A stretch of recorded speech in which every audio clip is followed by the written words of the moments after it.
Right, welcome to this review for Codex Space Marines. I've started collecting Imperial Fist, so I've got the Codex here. We're going to run through it, and what I'm going to do is just going to run through the Codex, look at the different units, some of the changes that Games Workshop have made. Really impressed with this particular one. It's a thick book. They've included a lot of information, a lot of extra bits for the different chapters that you can get as well, which is interesting. So we're going to run through the Codex here. And as we go through this, you'll get my take on different units, and it will start to give you a picture of how this new Imperial Fist army is going to look. Because you usually start with the Codex, and that gives me the direction, helps me choose the direction I'm going to go with the force. And what units I like. I like to build a nice, well-rounded force, but also I like to make it competitive as well. So there's some good units, some good unit combinations I've got in mind here as we look into the Codex, and as this force gradually develops. I've started on Imperial Fist, began painting them about a quarter of the way through the force, so I've got the force pretty much lined up how I want it. Slight tweaks and changes going on at the moment as the army develops. So here it is, superb artwork on the front. These new codexes that Games Workshop are making are really, really nice. They've moved them along really well. As I said, it's a thick book. Almost, it's 180 pages, so it's an excellent production that they've made. Just running through here, one of my favourite bits of artwork, this one.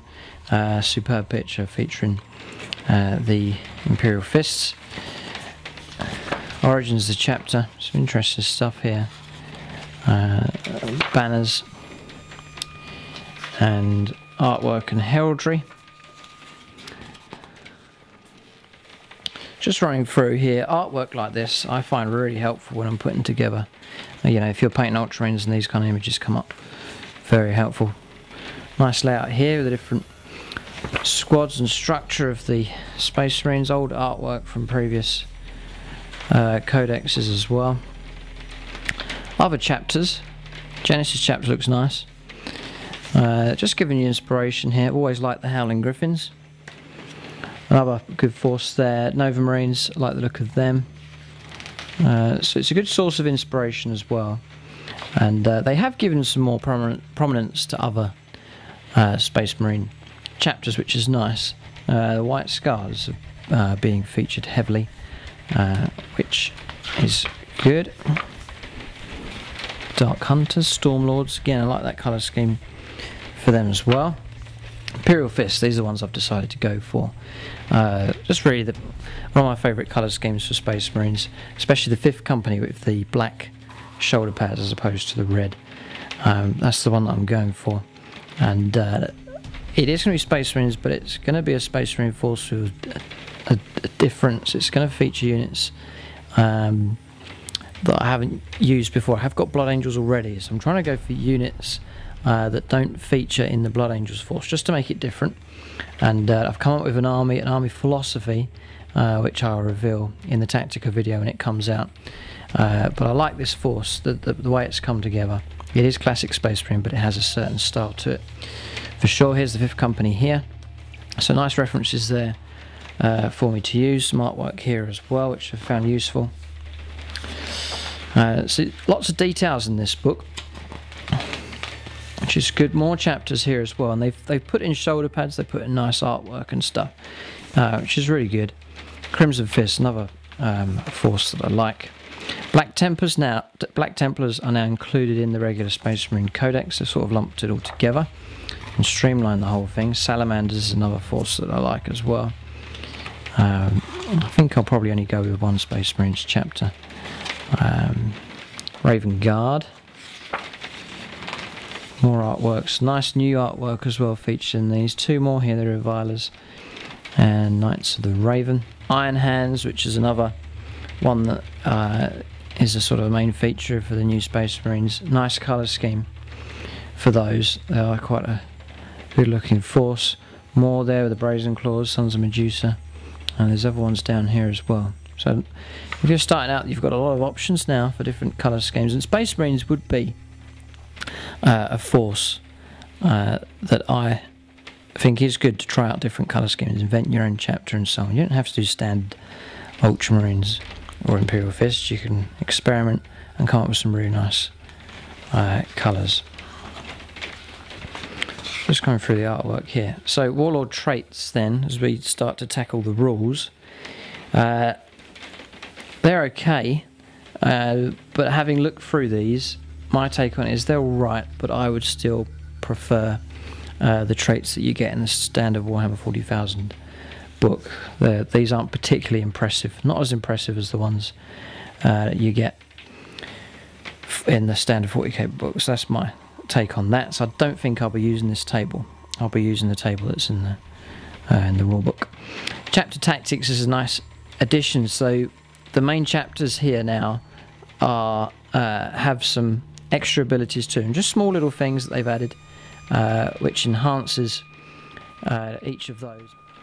It helps reflect the theme of these chapters, and I think that's a good addition to have. Ultramarine, sort of good all-rounders. White Scars, again, it encourages you to push towards that sort of mobile kind of force with the bikes and so on. But Imperial Fists here, this is the part that I've found interesting. So bolter drill, models in this detachment may re-roll all to hit rolls of 1, and that's for bolt pistols, bolt guns, storm bolters, heavy bolters, or combi weapons firing as bolt guns. So that encourages you to have lots of bolters in your force, and without giving too much away, that is the direction I'm going with my Imperial Fist. I want a nice strong force armed with bolters and storm bolters, like a big a yellow line of bolters to blast away at the foe. So that's encouraging you to use lots of bolters, and that's what I've done in my force, and it's worked out really well. So bolter drill. Second one is Siege Masters. Models in this detachment's Devastator squads and Centurion Devastator squads have the Tank Hunter special rule, and add 1 to result in rolling on the building damage table. You get Tank Hunters for free. That's really encouraging you to take Devastators and Devastator Centurion squads. So again, I'm building my force around this as well. I do plan to have Centurions in the force, without giving too much away. I'm looking for good, strong firepower from this army that I'm building up. So happy with those. I like the way they've done that. They've got them in for Black Templars as well, Iron Hands, Salamanders, and Raven Guard, and then Ultramarines and White Scars as well. So that's a nice addition, and glad Games Workshop have gone for that. So we'll run through the different units here. Space Marine Commander, he gets if he's a Chapter Master, he gets the Orbital Bombardment, which is quite cool, but that's sort of a build your own commander. Not too much to say about that. He's not going to feature in the force. Librarians, again, having played against the Grey Knights and seen how devastating the psychic phase can be, a librarian may well be something that you want to include in your force. Chaplains, I really do like chaplains, just for the abilities that they grant. So I think they're good. They give you that the Zealot special rule, and they're pretty well armed and pretty tough. So chaplains, yes, they're a cheap HQ to take. Good abilities that you get with them, and you can give them some nice upgrades to make them even better. So I like the chaplains. And you've got your regular Space Marines. The overall cost of them has come down, which is good. And as I mentioned before, to fit in with the chapter tactics of encouraging you to take bolters and storm bolters, I will be taking a lot of regular Marines. Got a philosophy, got an idea behind them, which I think may work. So I would be of the philosophy of burying good weapons inside a tactical squad. So you've got your sergeant, who you might want to give upgrades. You've got a Marine that's armed, say, with a melter gun, and you've got a las cannon in the squad as well. And then you protect them by with the extra spare Space Marines. So I think that tactic will work. We'll have to see how well it does in games. You're expecting to take casualties, so a good way to protect your core weapons is to take full squads of 10 and bury your special weapons in amongst the unit. So I think that's the direction I'll be going in. Bikes. I do like Space Marine bikes. It's quite a cost-effective way of adding some speed to your force.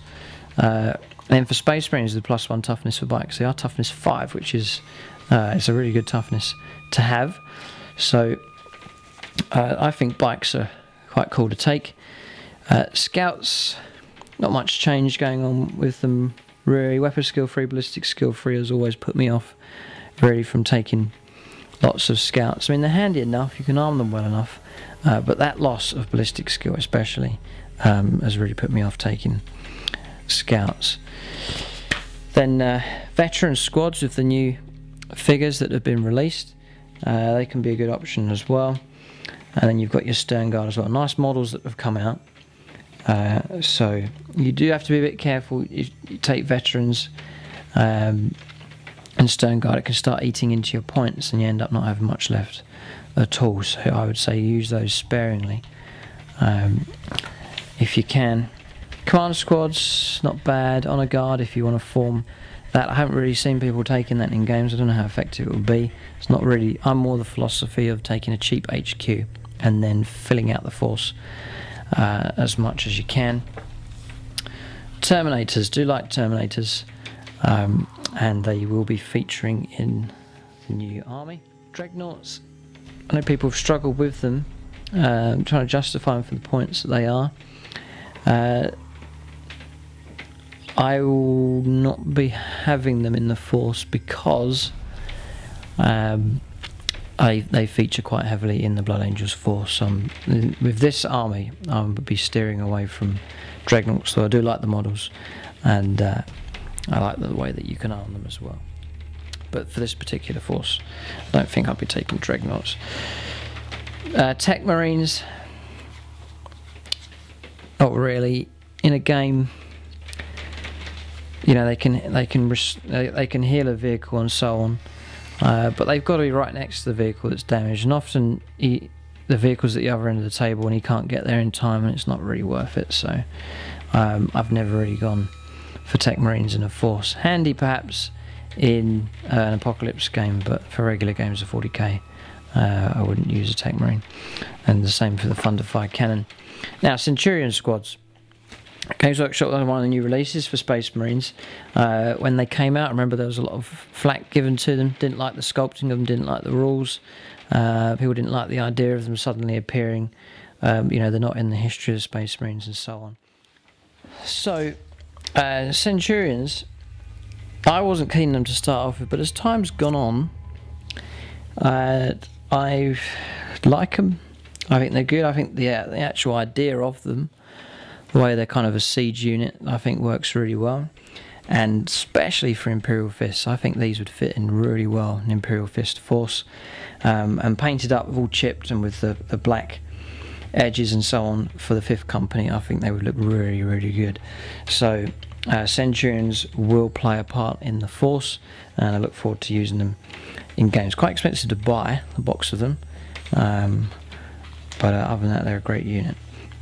Land Speeders, always liked the Land Speeder. Only 2 hull points, armor 10s. They are terrible as far as protection and survivability is concerned. The way perhaps I thought of using them is like a suicide unit. Don't want to give too much away, but perhaps they do have the deep strike ability. So you could arm them in a way where they can deep strike and then ambush units and vehicles.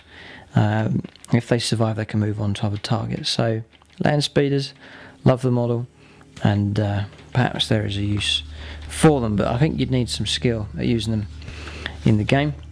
Storm Talon Gunship, really nice addition for a flyer for Games Workshop. Only 2 hull points. It's quite a weakness there, but you can arm it really well, and I think it's one of my favourite formations in games. And for Space Marines is to take a Storm Raven gunship and then have 2 of these as well. I think that is really, really good to have. It looks really impressive, and I think it looked brilliant as it comes onto the table, providing fire support for your ground forces. So love the model, and it's got plenty of potential as far as armaments and upgrades are concerned. Same with the Storm Raven. I don't think I'm going to be going this direction with my Imperial Fists, but if you're playing regular Space Marines, if you're in Ultramarines or whatever, then I would say that using these would be very effective in games. Especially that Storm Raven gunship, 12 armor all the way around. That's a powerful vehicle to have, or a flyer to have in your force. So I think those are a good direction to go if you're looking to have a strong Space Marine force. Then transports, Razorbacks are nice. I've used them in my Blood Angels force. The Rhino's good, the points of that have dropped right down. And then drop pods as well are an excellent asset for Space Marine forces. Drop pod armies seem to work really well, and that's a good way of bringing your forces safely and accurately into the game. You've got the tanks, just the standard tanks here. You've got your Predator, Whirlwind, and Vindicator, but now Games Workshop have released two others, the Stalker and the Hunter. And so this is your, you can take flyers and try and dominate the skies, or you can play more defensively and take these to destroy their flyers in a defensive way. And I think that'd be fun. A missile that chases the opponent's flyer all over the table, and then kind of an AA gun that brings them down in a hail of fire. Both really good fun to use, I would imagine, and pretty effective, I would say, at bringing down flyers as well. So I like the idea of them. Then you've got your Land Raider with your 3 different configurations there, and you just configure it based on the philosophy of your force, or what that Land Raider is going to be doing. If it's going to be pushing in to the enemy position, then you might want to take sort of the Redeemer with the Flamestorm cannons and the twin-linked assault cannon. If it's going to be held back, then you just take your standard Land Raider with the las cannons. But just depends on what you want to do and what you want it to fight against. If it's anti-infantry, then by all means take the Land Raider. Redeemer. So you get your orders for Legion of the Damned, never use them. I'm sure it'd be interesting to have a little unit of those added to your force. Rules for Calgar here. That's for Ultramarines, or something for James to deal with. Captain Sicarius, these are all your special characters for your Ultramarines. I think Chief Librarian Togurius looks quite cool, and seems at Mastery level 3. I'm sure he's pretty good. Chaplain Cassius, and then Sergeant Telian, Sergeant Kronos. No, James uses him sometimes. And then they've now included him with the Codex, which is good. You've got the White Scars Master of the Hunt here as well, so that's included in the book. You've got Volkan Hestan here for the Salamanders, Captain Shrike. So all the rules are enclosed in the book, which is good. Captain Lysander with Imperial Fists, good model, and good rules here, but I don't think I'm going to be taking him in the force because he's an extremely expensive HQ. Crimson Fists here, Black Templars, a couple of units as well, Emperor's Champion. Crusader squads they've added in to the book as well. So just the armory here, just the different weapons that you have. Just going to run, not going to run through all of these. What I am interested in here is the new rules for these 2 anti-aircraft vehicles, the Stalker and the Hunter. So the Akara Storm Cannon Array. So single target, range 48, which is pretty good. Strength 7, which is okay. If you're fighting against armor 10, armor 11 flyers, that's pretty good. AP 4, and then heavy 4, twin linked if you fire at one target, Skyfire. So you're going to probably hit with all 4.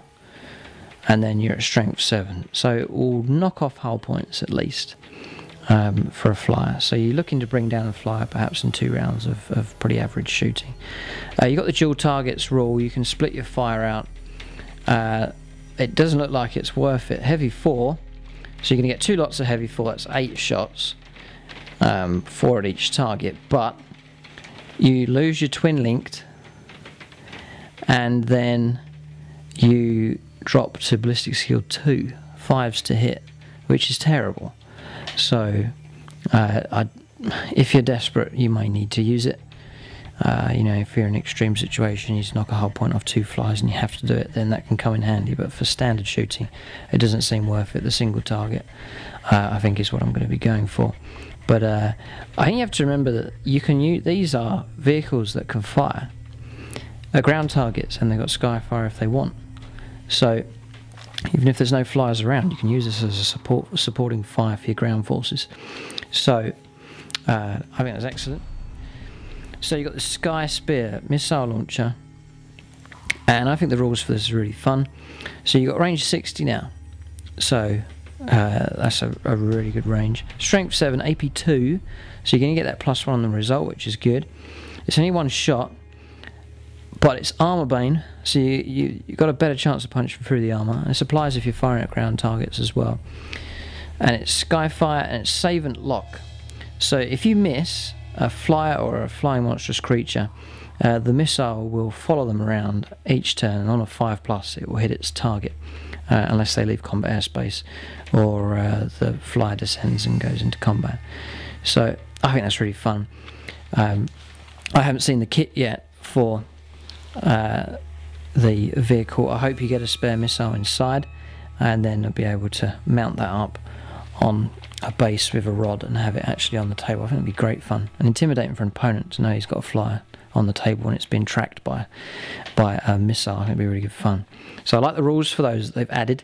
Games Workshop, they've filled a gap here for Space Marines, a lack of defensive anti-aircraft fire. You'd expect that for such a technologically advanced force, and they filled that in nice. And you've got 2 good options there. I like the models, and I think that's really good. Coming across, don't need to go through these weapons here. They've generally remained the same. Siege drills for the Centurions are nasty. Strength 9, AP 2, armor bane as well. So that's devastating there. Not going to run through these here. Not going to run through the special chapter relics. The armor's stayed the same, and then we'll run through here. So nice photos, nice paintings and so on they've got here. So you get a nice spread here. These are helpful when you're painting your forces. This is a new chaplain model that Games Workshop have made. So all looking good. Here's the new veterans here, and the new Vanguard veterans as well. So nice job. And in plastic, which is the important thing. I mean, some of the poses here, the faces, the sculpting on those, and that helmet there, really nice. So it's a good job that they've done. So there's the new Stalker. I think the model looks really nice. You've got the extra armour and so on. You've got the stabilisers at the side, and then that weaponry of this kind of scanning sort of satellite dish as well. I think it really looks the part. Air support as well. There's a lot of options for Space Marines now. A lot of good stuff that the Space Marines can rely on. There's a force that looks similar to the Imperial Fist, the Libators, Tactical Marine.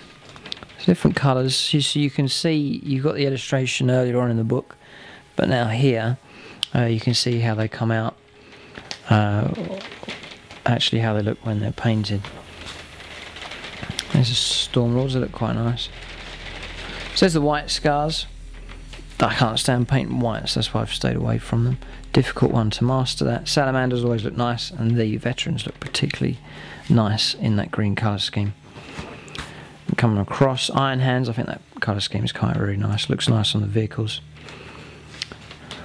Again, the veterans look really nice in that colour scheme as well. Imperial Fists. It's a good, extensive showcase in the new Codex that Games Workshop have done. Black Templars featured in here as well. Crimson Fists look nice. Not particularly striking colour scheme, but subtly they do look good. Legion of the Damned. It's a good job they've done. So here's your different upgrades and things that you can give your units. So HQs like Calgar here, 275 points. That's extremely high.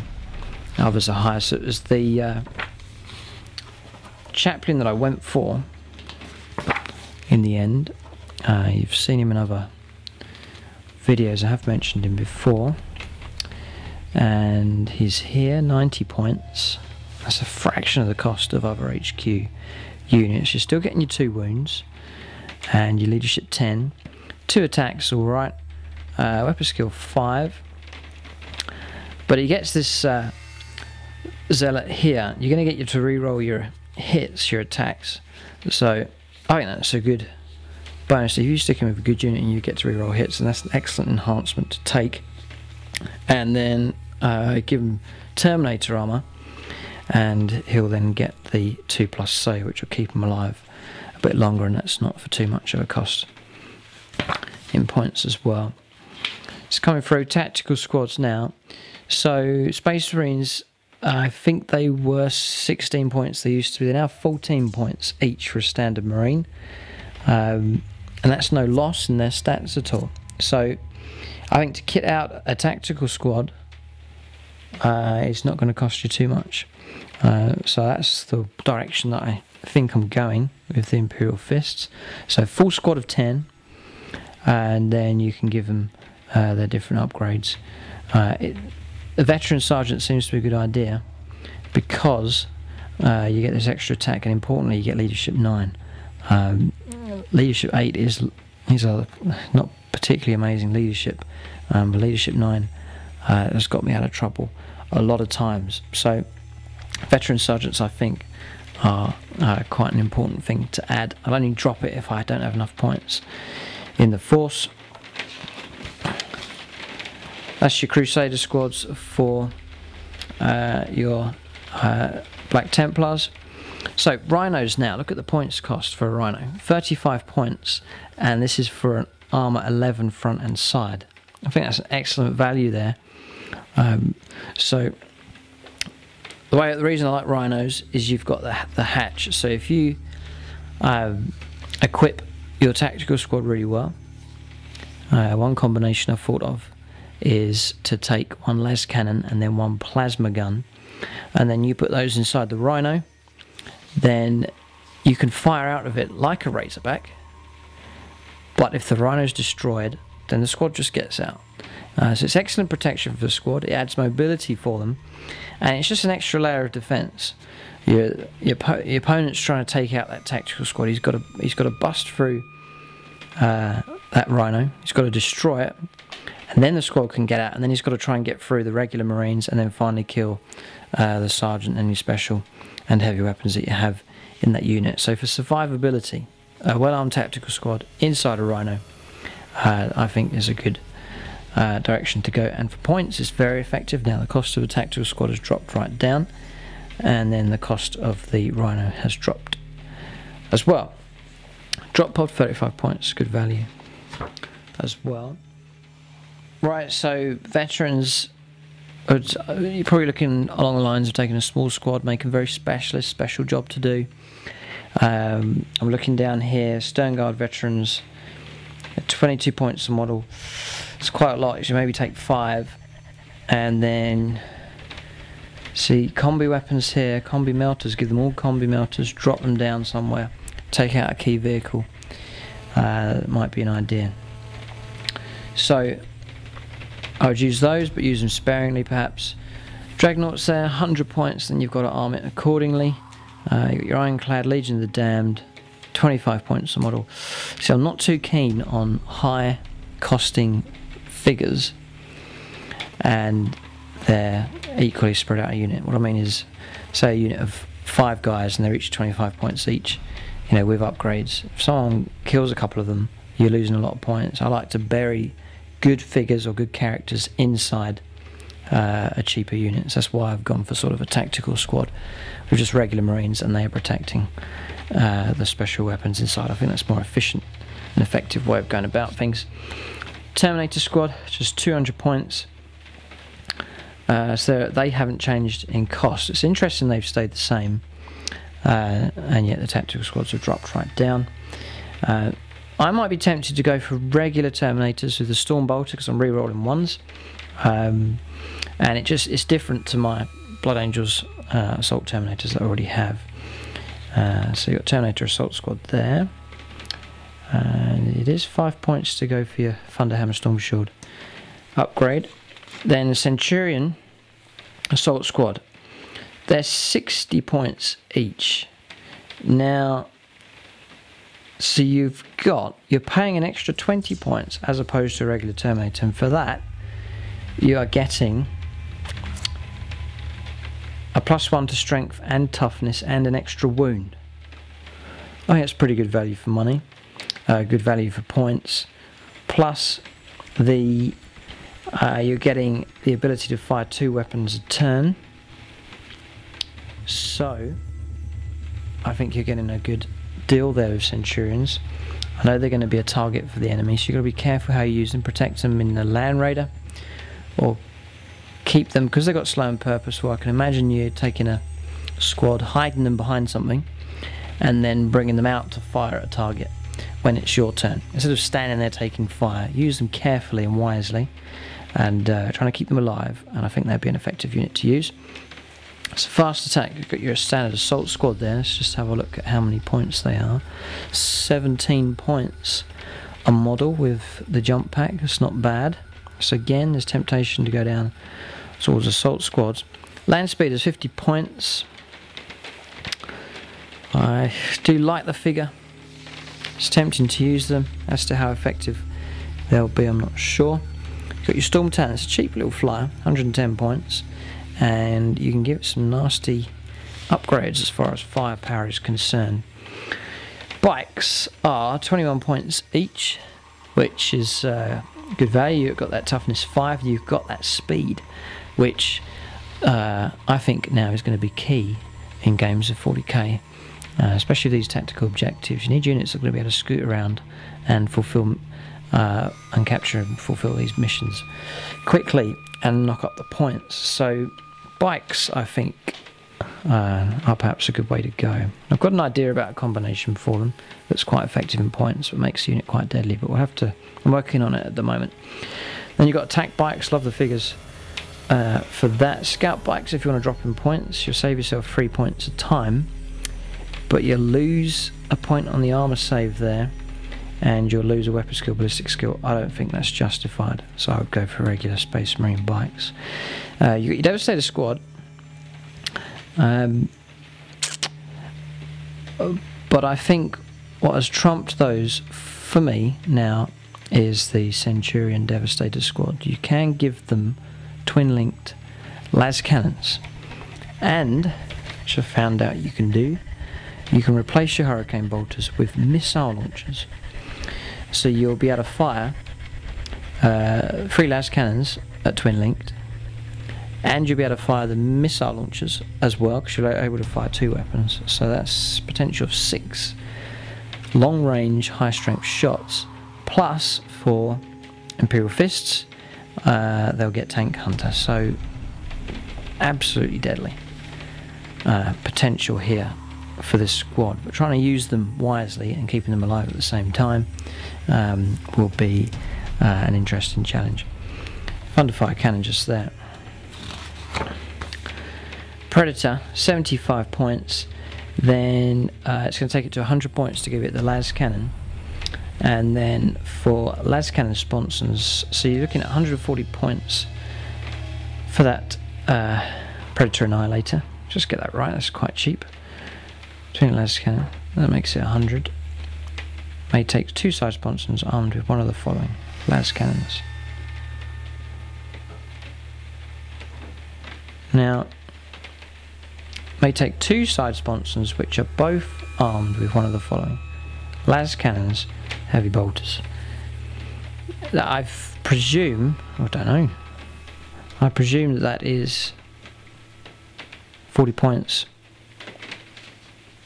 for las cannons, which would make the vehicle 140 points, which is incredibly cheap, or that's las cannons 40 points each, which makes it 180 points, which is sort of the price it used to be. But that's a question there. If anyone knows the answer to that, then put that in the comment section.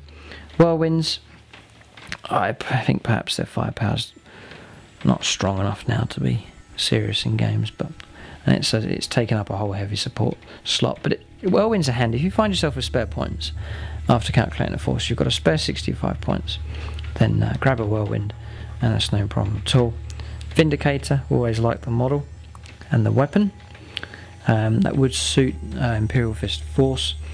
Then the Hunter and Stalker, and what's surprised me here is the armour front and side of 12 for both of these, which is superb. And the weapons that they have, and then on top of that, they're only 70 and 75 points each. Incredible value in points there. So tempted to go for both of these in the Force. Then you got your Land Raider and Crusader and Redeemer, about the same cost in points there, not much changed with those. And the last one here, Storm Raven gunship, 200 points, but for that you're getting a very well protected flyer and armed with deadly armaments and the ability to transport vehicles and the Dreadnought as well. And you just got your summary at the back, which is a good idea the Games Workshop have done. So that is the Space Marine Codex. The Games Workshop have done a nice job, very comprehensive. It's a thick one, perhaps one of the biggest codexes out there at the moment. Loads of options for Space Marines as far as units and vehicles are concerned, and also the options that you have for doing the different chapters. Love the idea that Games Workshop have done. They've added in different chapter tactics, which has added a nice dimension to your force, because you're painting all these different forces and they do have different styles of play, and Games Workshop have reflected that in the little extra rules that they have put together. So overall, impressed with the Codex, and I'm happy I'm collecting Imperial Fists. Very excited about the Force, and I'm currently putting that together at the moment. But that's my take on the units, the ones I go for, the ones I'd stay away from.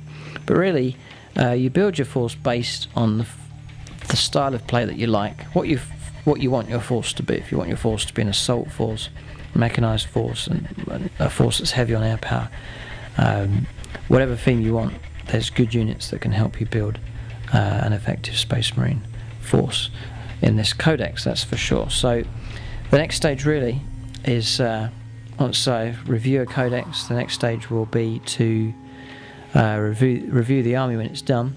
Imperial Fists are coming along really well, enjoying painting them, and so keep a lookout for a complete army overview and Tactica, and then battle reports featuring my Space Marine force. And then just an update, James is working on his Ultramarines at the moment. He's bringing them up to the level of this Codex here, and he's re-equipping them and so on, finishing off some units. It's taking him a while because he's working on a whole company, but we hope to see the Ultramarines featuring as well on the channel. So the other thing I was going to say is keep a lookout for an Imperial Fist painting tutorial as well, where I'm going to show you how to paint my Imperial Fists in a colour scheme that I've been, or techniques and colours that I've been working on. So thanks for watching this video. Keep a lookout for painting tutorial, Tactica and army overview, and battle reports featuring mine and James's Space Marines in the future. So thanks for watching, and tune in next time.